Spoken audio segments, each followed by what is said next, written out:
Paano nga ba gumawa ng solar lights? Ayan, kung makikita nyo po ay ang solar lights natin ay naka-steady na lamang po ang kanyang kulay pula. Susubukan po natin siyang paganahin.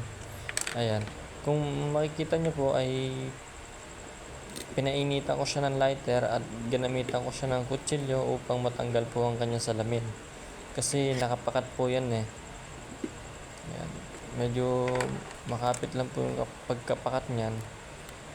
Nagawa ko na nga po pala to. Kaya medyo madali na lang ang kanyang pagtatanggal.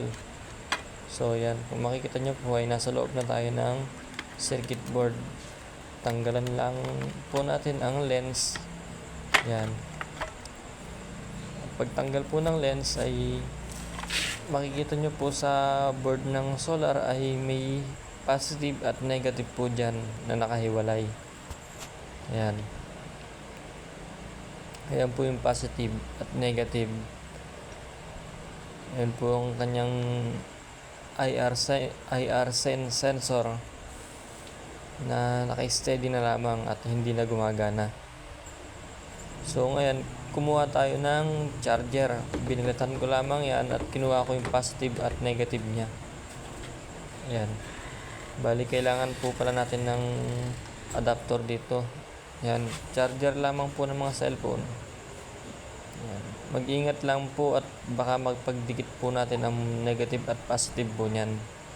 Ang gagawin lang po natin ay iba-bypass po natin yung IR sensor niya. Ayan. Kasi medyo mahina po yan. Nung napansin ko pong lumakas yung ilaw ng IR sensor niya, ay sinubukan ko po siyang isindi sa remote at gumana naman po siya. Ayan. Bali, ingatan lang po natin at baka mapagdikit po natin yung positive negative. Kahit nasa 5 volts lang po yan ay aaboy pa rin po yan at mag-short pa rin po yan. Ayan.